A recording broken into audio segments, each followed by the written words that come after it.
In recent years, Pope Francis has made statements that have sparked intense reactions both inside and outside the Church. Many see him as a progressive leader, someone seeking to modernize the institution and adapt it to the changes of the contemporary world. But there are those who believe that his words and actions go beyond that something hidden exists, a secret concealed between the lines of the Holy Scriptures. The question that lingers: could Pope Francis be fulfilling ancient prophecies recorded in the Bible? And if so, why doesn't the Church want you to discover this truth? Today, we are going to unveil a mystery that could change everything you know about the Vatican and the Christian faith. The atmosphere is one of suspense. Images of the Vatican emerge on the screen, shrouded in thick mist. The sacred silence of St. Peter's Square is interrupted by the echo of powerful words spoken by Pope Francis himself. Declarations that divide opinions, that challenge seemingly unshakable truths. Recently, he stated that God loves all religions and that Jesus is not the only way to heaven. These words resonated like thunder among believers and Bible scholars. But if we look at the Scriptures, we see in John 14 verse 6 that Jesus clearly said, "I am the way, the truth, and the life. No one comes to the Father except through me." In the face of this contradiction, an inevitable doubt arises. Is Pope Francis reinterpreting Christ's teachings?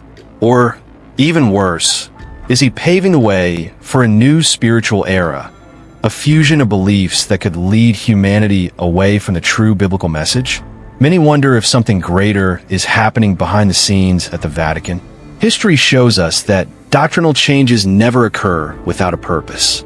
Could there be a strategy behind the Pope's words to consolidate a global faith system, uniting all religions under a single command? If we turn our eyes to biblical prophecies, we will find disturbing clues. The book of Revelation, particularly in chapter 13, makes an astonishing revelation. Then I saw another beast coming up out of the earth. It had 2 horns like a lamb, but it spoke like a dragon. Many scholars interpret this passage as a representation of a religious leader with the appearance of piety, but whose words could deceive even the chosen ones.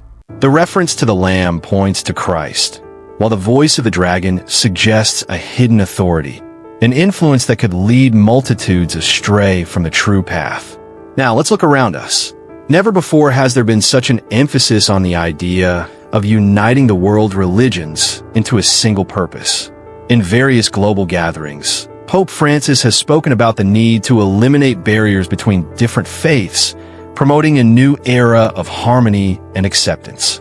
The concept of a global spiritual government is gaining strength, and the question that must be asked is this aligned with biblical teachings, or are we witnessing the exact fulfillment of end times prophecies? The Vatican is one of the most enigmatic places in the world, filled with secrets kept under absolute confidentiality. Ancient documents, manuscripts hidden in underground vaults, knowledge that could change everything we know about the history of the Church. If Pope Francis is truly leading this transformation, it is crucial to understand the implications of this movement.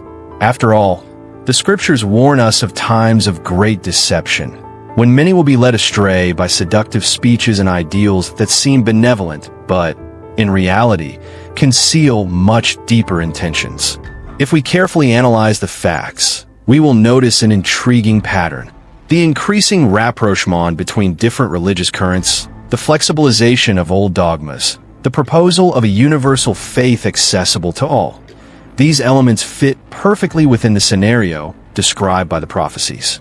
What if we are witnessing the beginning of a great spiritual event that will mark the end times? Could Pope Francis be preparing the world for this new order? And if that is the case, what can we expect for the future? We have reached the crucial point of this mystery. What is the truth behind all this? Are we witnessing a natural change within the Church, or something much bigger, a plan that was foreseen centuries ago? To answer this question, it is essential to observe the signs and reflect on the evidence before us. And now, I want to know your opinion. Do you believe that Pope Francis is fulfilling biblical prophecies, or simply bringing natural changes to the Church? Leave your comment below, as your opinion may bring new perspectives to this debate. And if this video made you think, share with your friends so that more people can access this information. Subscribe to the channel and activate notifications so you don't miss the next revelations. There's still many mysteries to be uncovered, and you won't want to be left out. What is coming could change everything we know about faith, history, and the future of humanity.